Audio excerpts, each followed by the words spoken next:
Buenos días, hermanos. Bienvenidos a la iglesia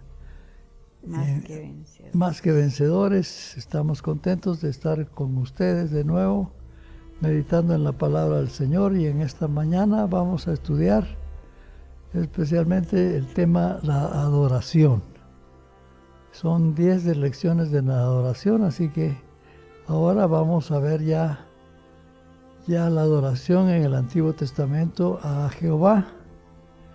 Y luego el siguiente domingo estudiaremos la adoración en el Nuevo Testamento a Jesucristo. Bueno, recordemos que Dios se identificaba en los 10 mandamientos diciendo: yo soy Jehová tu Dios. Es decir, es nuestro Dios. Muchas gentes tienen muchos dioses. Todos sus temores eran un Dios. La lluvia, el sol, las cosechas, los eclipses, el agua. Bueno, para cada cosa había un Dios, ¿verdad? Pero nos encontramos con este Dios que es Jehová, que hizo los cielos y la tierra y que nos prohíbe que nos hagamos imágenes.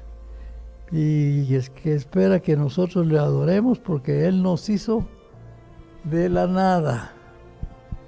De la nada, del polvo eres y al polvo serás tornado, dice la palabra. Y Él dice que nosotros debemos adorarle por eso precisamente, porque nos hizo de la nada y nosotros nada somos delante de Él. ¿Será que cualquiera puede venir a adorar a Dios, Estelita? Pues claro, sí, claro. Pero dice que adoración significa ponerlo a Él en primer lugar. En el primer lugar de todo lo que hagamos, de todo lo que hagamos. Es decir, no es solo una expresión de si Dios quiere, sino que el propósito de todo lo que hacemos es adoración a Dios. Si por ejemplo yo me relaciono con alguien, con una persona, lo saludo por amor a Dios con todo cariño, ¿verdad? Si yo me encuentro con alguien que está sufriendo, lo ayudo a curarse, pero en el nombre de Dios, para que Él reciba la honra y la gloria. Amén. Significa que ponerlo a Él en primer lugar de todo lo que hagamos es porque Él sabe más que nosotros qué es lo que nos conviene hacer. Y Él quiere dirigir nuestra vida y enseñarnos a vivir bien, de tal manera que todo nos salga bien. ¿Cómo recordamos entonces ahora cómo empezó la adoración en la época antes de los patriarcas, después de Adán y Eva? Recordemos que Caín tomó una ofrenda y la llevó a presentar delante de Jehová. Él era sembrador y entonces llevó de su cosecha, ¿verdad? Y Abel llevó el animal más gordo que tenía. Y entonces Dios aceptó el sacrificio de Abel porque él había llevado lo mejor. Mientras que Caín pues se había conformado con llevar ciertas cosas. Y dice que Dios se agradó de la ofrenda de Abel, y entonces se provocó un problema con Caín porque su ofrenda no fue aceptada. Y es que tenemos que darnos cuenta que la adoración nuestra tiene una etapa, es decir, nosotros adoramos. Falta ver que Dios reciba nuestra adoración, porque el hecho de que Él reciba nuestra adoración es un hecho importante. Nuestra adoración es para darle honra y gloria al Señor, pero eso presupone una comunión íntima. Es decir, nosotros no podemos adorar al Señor si no tenemos un conocimiento exacto de quién es Él y de qué es lo que a Él le agrada. Por eso Dios pues dispuso a lo largo de los años enseñarle al pueblo a adorar para que todos supieran cómo hacerlo. En Génesis se nos dice que Dios, después de un buen tiempo de estar solo medio relacionándose con el hombre, tomó una decisión definitiva en relación al hombre, y esta fue que Él quería formar una nación que pudiera servir de ejemplo a todas las naciones de la tierra. Pero para eso tenía que empezar por una persona, por una pareja. Y la decisión fue que buscó a la pareja para empezar la fundación de esta nación con una sola pareja. Y se nos dice que había una ciudad en Irak, probablemente llena de dioses, de ídolos, y ¿qué hacían ellos para adorar? Pues adoraban al fuego, a la lluvia, etcétera, y él tuvo que hacerse visible con esta pareja que él había escogido. Era una pareja, pues, de un hombre ya viejo. Tenía 75 años y su esposa era estéril, había sido estéril toda la vida, ¿verdad? Es decir, no le había dado ningún hijo. Y entonces va y les propone un convenio. Dice, quiero yo que dejes tu país y tu familia y tus dioses para siempre, y a cambio de eso yo te daré un gran territorio donde van a vivir tú y todos tus descendientes. Y vamos a construir a partir de ustedes una gran nación. Claro que había un problema ahí, ¿verdad? Porque ellos decían, si nosotros nunca hemos tenido hijos, ¿por qué vamos a...? Y ahora que ya estamos viejos, mucho menos. Pero creyeron la promesa. Armaron todos sus valijas, y si es que habían valijas en aquel entonces, o sus cofres, ¿verdad? Y salieron, dice la palabra, salieron sin saber a dónde iban, pero salieron. Es decir, dejaron su tierra, dejaron a sus parientes y apenas se llevaron a uno de ellos, ¿verdad? Y bueno, la promesa de Dios también para Abraham era, y te bendeciré y te engrandeceré.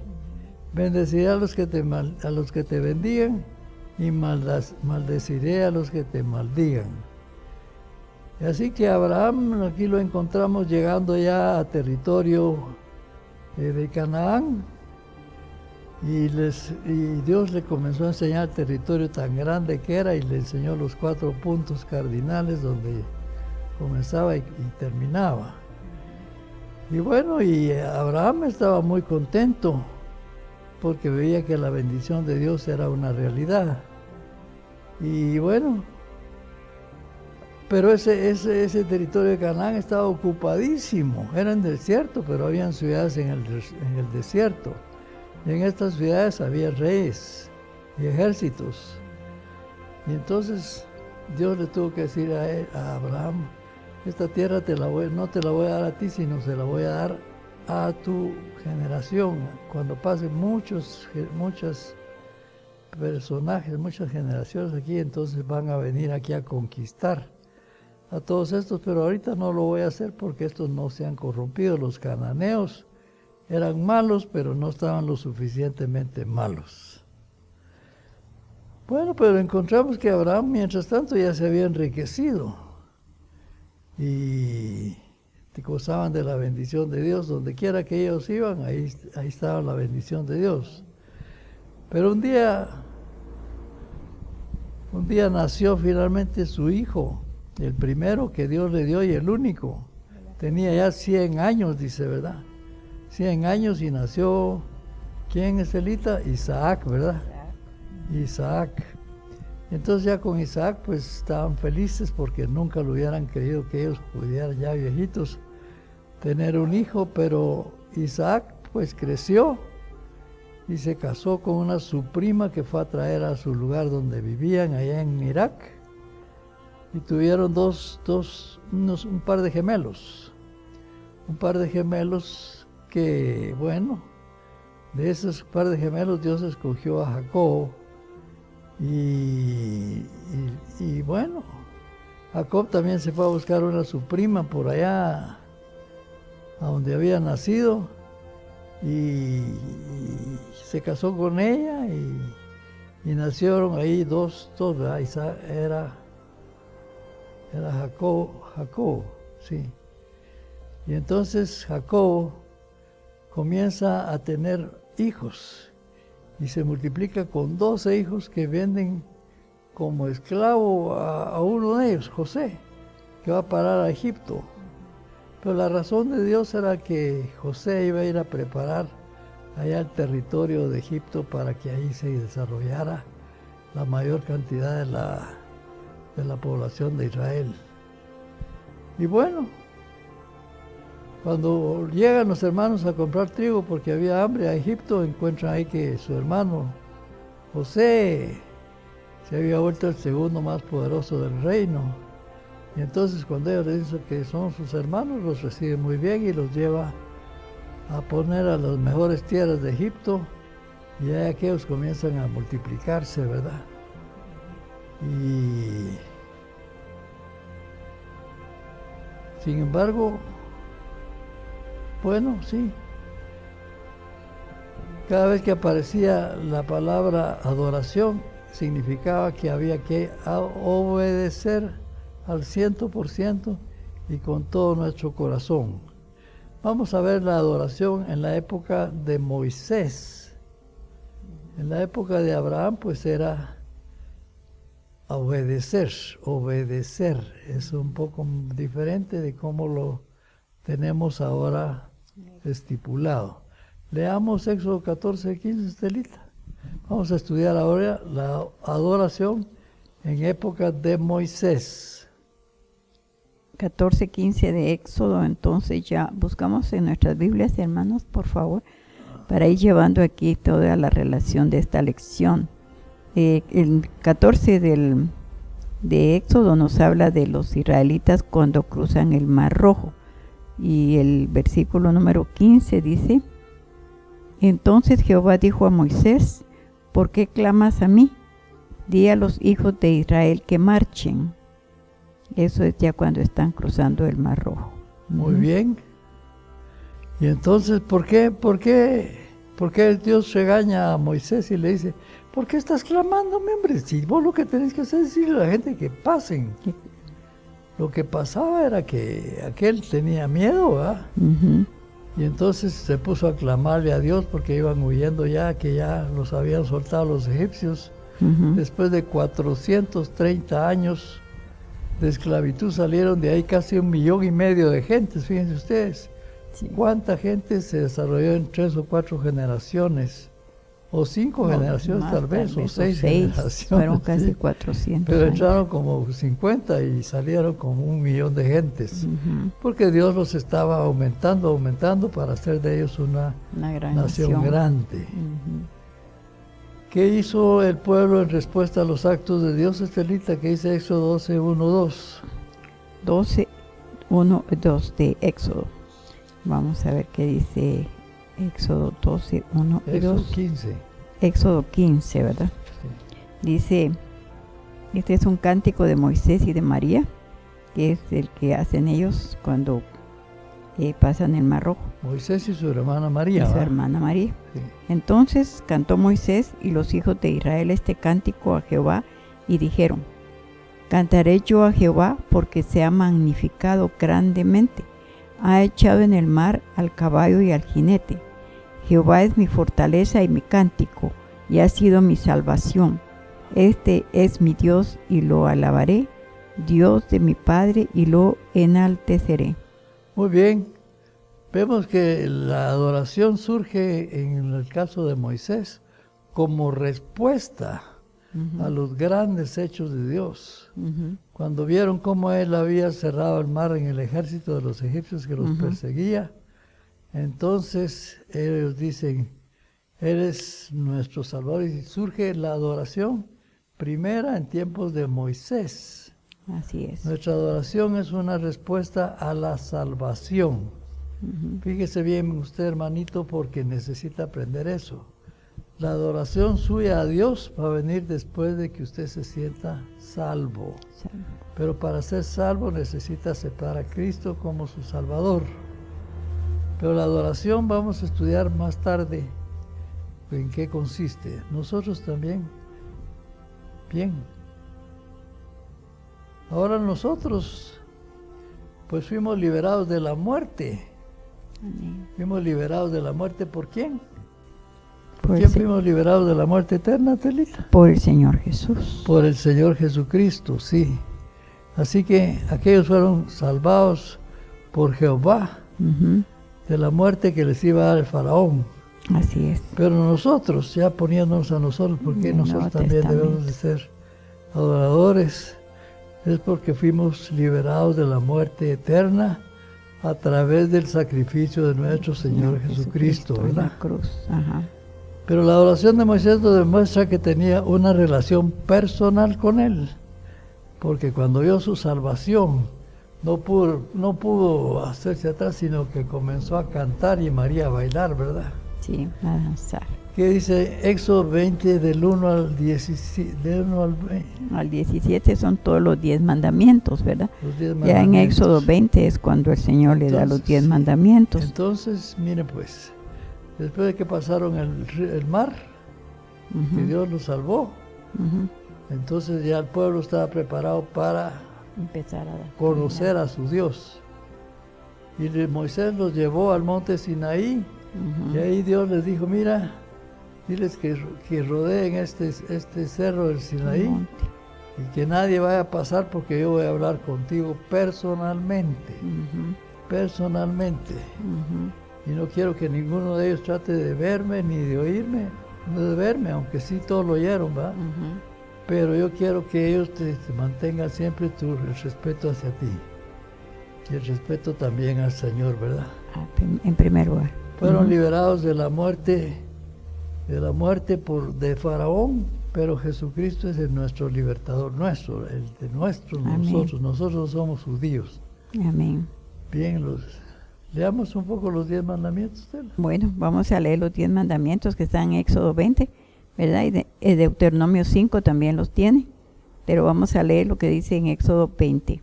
Y dice, y habló Dios todas estas palabras diciendo, yo soy Jehová tu Dios que te saqué de la tierra de Egipto, de casa de servidumbre. No tendrás dioses ajenos delante de mí. No te harás imagen ni ninguna semejanza de lo que está arriba en el cielo, ni abajo en la tierra. Sí, son 10 mandamientos. El primero, Dios se pone en el primer lugar y dice, bueno, yo soy Jehová tu Dios, Ujú, el único. ujú. No hay otro Dios delante de mí. Y entonces le dice, bueno, pues No tendrás dioses. no tendrás Dios ajeno delante de mí, ni te harás ninguna figura ni No de te harás barro, ni de imagen. nada de las que hacían las naciones que vivían por ahí, ¿verdad? Sí. Y luego les dice, va, No te inclinarás a ellas no ni te las honrarás. inclinarás a ellos, sí. Ujú.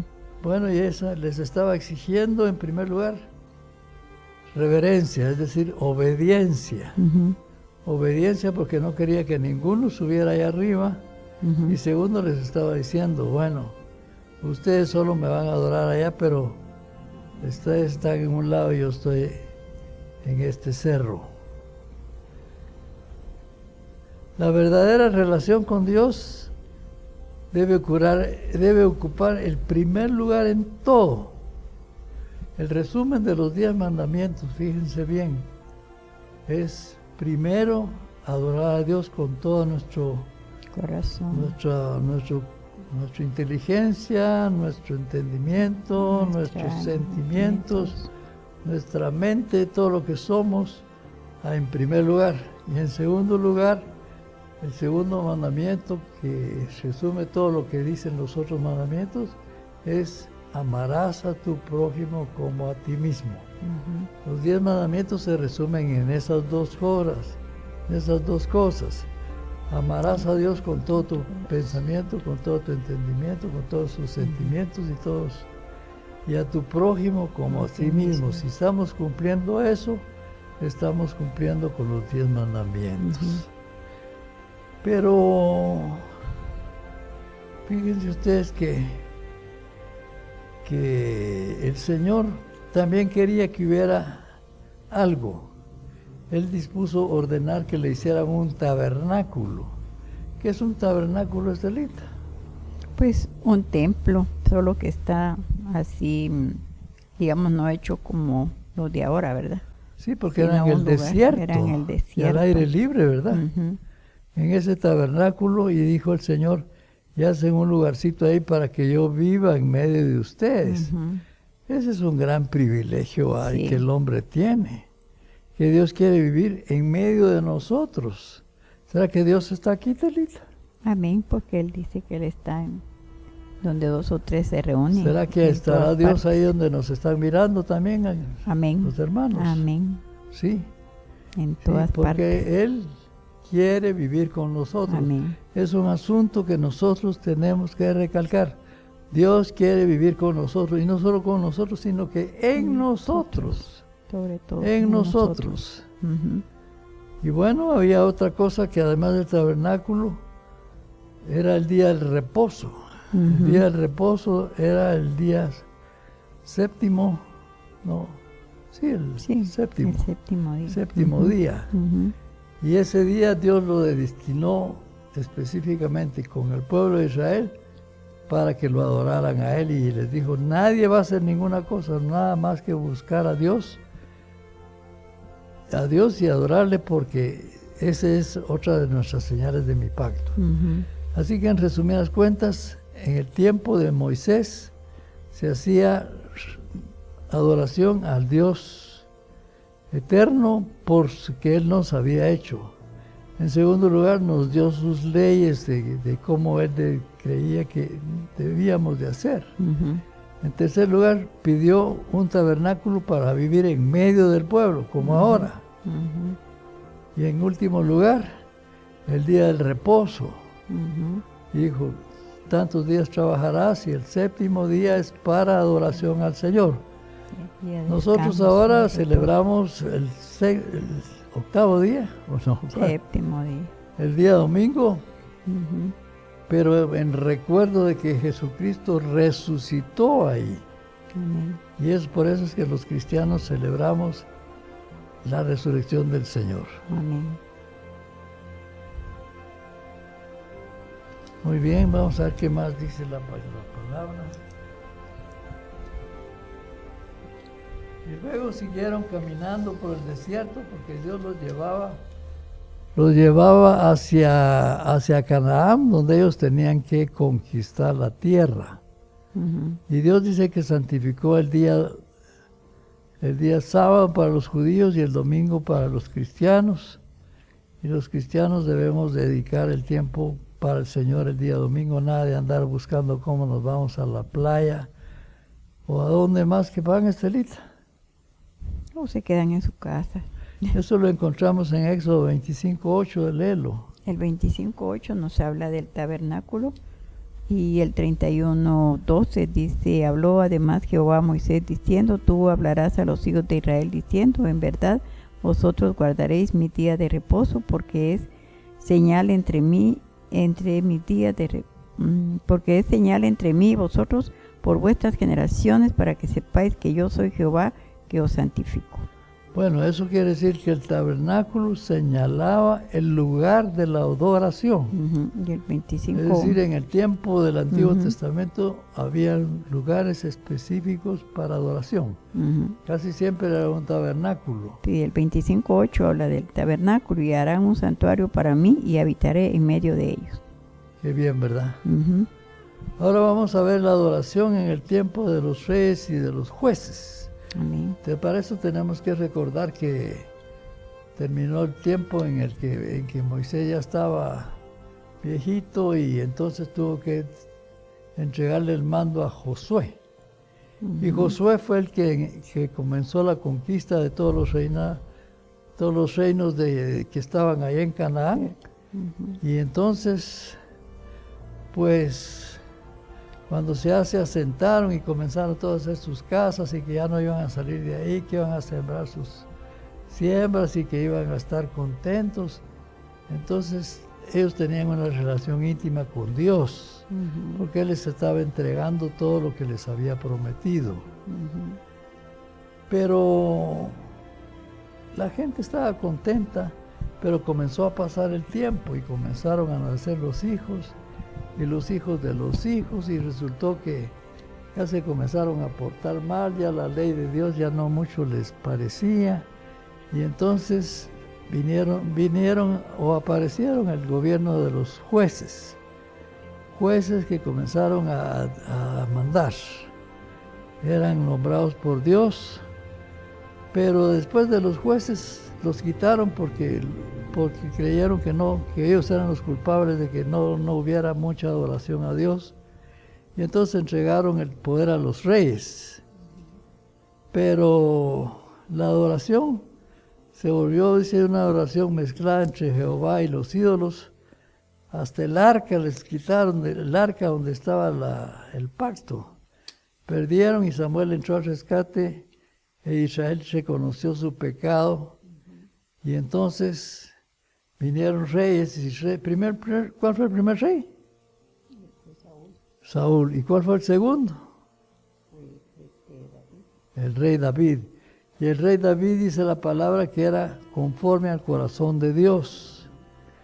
Y entonces Dios, cuando ya estaba viejito el rey David, un día entró el profeta Natán a su cuarto y David le dijo, mira, fíjate que yo tengo pena, porque ¿cómo va a ser eso que yo tengo un gran palacio de madera y con todos los lujos? Y a Dios lo tenemos ahí en un tabernáculo de cortinas. Y entonces el profeta Natán le dijo, Dios dice que sigas adelante en tu pensamiento. Porque ¿cuál era el pensamiento de David? Que quería hacerle un templo. Quería hacerle un templo grandioso, dedicado a la memoria del Señor, ¿verdad? Amén. Y entonces, como el profeta le dijo que hiciera, entonces comenzó el rey David a pedir ofrendas y trajeron todos materiales y bueno, pero hasta que David murió, su hijo Salomón fue el que comenzó la hechura del templo. ¿Por qué sería que Dios no le permitió a David hacer el templo, sino que se lo permitió a su hijo Salomón, Estelita? Bueno, lo que dice la palabra de Dios es que como David era un guerrero, había derramado mucha sangre, ¿verdad? O sea, había peleado muchas batallas y todo. Y también le dice que él no lo va a hacer, que sí le va a permitir reunir todo el material y todas las cosas, pero su hijo Salomón Salomón va a ser el que va a construir ese gran templo. Bueno, ¿verdad? luego vamos a entrar entonces ahora a la época de Salomón y del templo. El templo se lo dejó prácticamente con todo el material entregado David. Leamos 2 Samuel 7 del 1 al 3, Estelita. Dice, pacto de Dios con David. Aconteció que cuando ya el rey habitaba en su casa, después que Jehová le había dado reposo de todos sus enemigos en derredor, dijo el rey al profeta Natán, mira, ahora yo habito en casa de cedro y el arca de Dios está entre cortinas. Y Natán dijo al rey, anda y haz todo lo que está en tu corazón, porque Jehová está contigo. No está queriendo que lo adoren por todos lados, sino que la gente vaya a un lugar de adoración. Y ese lugar de adoración se llama desde luego Jerusalén. Jerusalén, que era la capital de Israel. El templo de Jerusalén fue hecho por Salomón y era el templo, la arquitectura más grande del mundo en su tiempo, en memoria de Jehová. Muy bien, entonces veamos a ver la dedicatoria de Salomón, cómo fue la adoración por la inauguración del templo. Vamos a leer, dice 2 Crónicas 6, 1 al 4. Segunda de Crónicas 6, del 1 al 4 dice, entonces dijo Salomón, Jehová ha dicho que él habitaría en la oscuridad. Yo pues he edificado una casa de morada para ti, y una habitación en que mores para siempre. Y volviendo el rey su rostro, bendijo a toda la congregación de Israel, y toda la congregación de Israel estaba en pie. Y él dijo, bendito sea Jehová, Dios de Israel, quien con su mano ha cumplido lo que prometió con su boca a David mi padre, diciendo, desde el día que saqué a mi pueblo de la tierra de Egipto, ninguna ciudad he elegido de todas las tribus de Israel para edificar casa donde estuviese mi nombre, ni he escogido varón que fuese príncipe sobre mi pueblo Israel. Mas a Jerusalén he elegido para que en ella esté mi nombre, y a David he elegido para que esté sobre mi pueblo Israel. Hasta ahí creo yo. Muy bien, el rey David recibió una promesa también del Señor de que de su simiente, es decir, de su parentela, iba a nacer el Mesías, ¿verdad? Iba a nacer el Mesías y bueno, la dedicatoria de del templo fue algo grandioso. Dice que los sacerdotes no podían, bueno, los sacerdotes estaban ahí listos para ejercer su trabajo, pero no podían entrar porque dice que de repente la gloria de Dios cayó sobre el templo y se hizo un gran retumbo.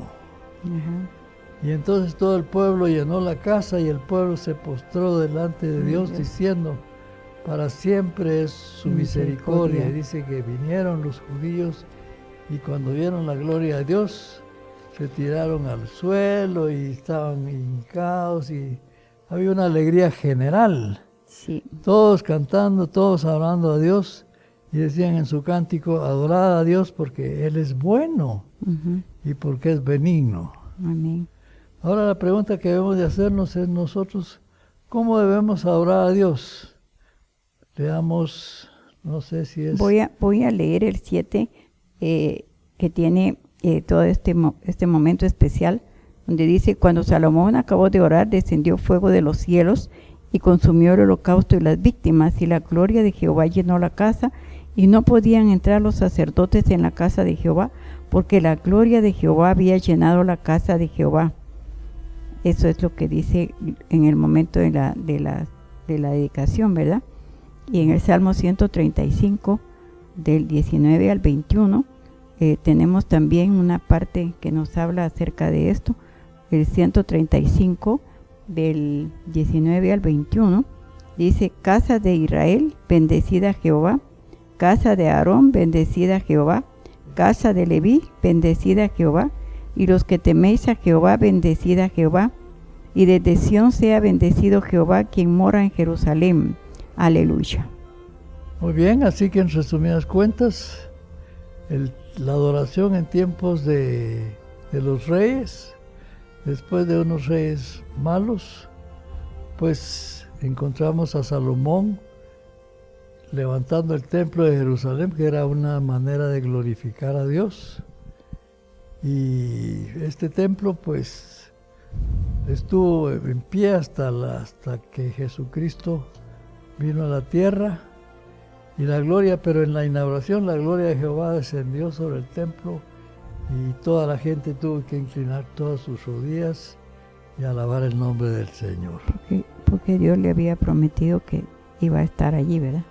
Dios les había prometido también su presencia. Él iba a estar ahí oyendo todas sus peticiones y todas las cosas que quisieran.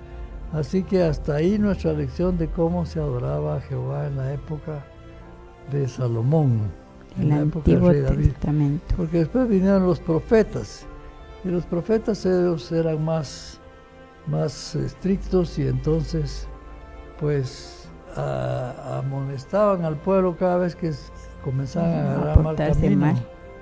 Y ellos trataban de mantener al pueblo siempre en comunión con Dios.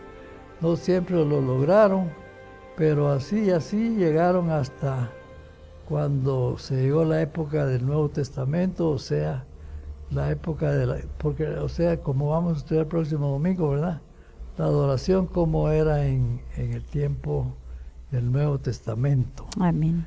Nosotros, la adoración de Jehová en el Antiguo Testamento, pues tenemos que aceptar lo que simplemente es ponerlo a Él en primer lugar y darle todo el reconocimiento y toda la gloria. Amén. Y luego veremos que un poco la adoración con Jesucristo cambió un poco, pero eso lo vamos a estudiar el próximo domingo. Y es que en el Antiguo Testamento, si vemos aquí, cuando se inauguró el templo ese primer templo que hizo Salomón, las manifestaciones, digamos así, eran tan visibles, ¿verdad? De la presencia de Dios en medio del pueblo. Sí. Dios quiere estar con nosotros y se nos quiere manifestar, hermanos. Amén. Si no se nos manifiesta es porque nosotros no abrimos nuestro corazón y nuestra mente.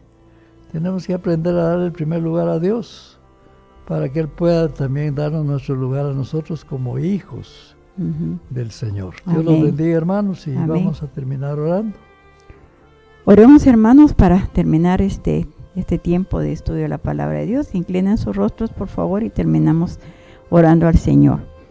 Señor, te damos gracias en este momento, Padre, por esta lección que hemos podido, Señor, esta mañana estudiar y conocer, Señor, realmente el deseo tan profundo, mi Dios, que tú tienes, Señor, siempre, para que todo tu pueblo, Señor, te adore, Señor, y ahora pues en espíritu y en verdad. Pero gracias, Señor, porque sabemos que eres un Dios bueno y un Dios misericordioso, Padre, que tu deseo siempre es tener esa comunicación con tus hijos, mi Dios, y gracias te damos porque nos permite, Señor, en esta mañana haber estudiado desde parte del Génesis, Señor, y todo este proceso hasta la construcción de ese gran templo, Señor, donde tu nombre, Señor, era exaltado también. Queremos hoy, Señor, que tú nos ayudes, nos bendigas, Padre, que así como tú quieres, Señor, que te adoremos realmente, sinceramente, en espíritu y en verdad, Señor. Ayúdanos a cada uno, Padre Santo, por favor, Señor, porque solo tú conoces las profundidades de nuestro corazón y también la sinceridad, bendito Señor, con que cada uno hacemos las cosas. Que cada vez entendamos más, Señor, que a ti no podemos engañarte, Señor, porque tú conoces todo lo que hay dentro de nosotros, Padre. Y bien dijiste en tu palabra que el corazón del hombre, Señor, es más problemático, Señor, que todo. De veras queremos, Señor, que cuando nos acerquemos a ti lo hagamos con todo el corazón, Señor, y sinceramente, para que todo lo que hagamos, Señor, pueda ser agradable delante de tu presencia y para que tú lo puedas recibir con agrado. Lo pedimos y agradecemos en esta mañana en el nombre de Jesús. Amén.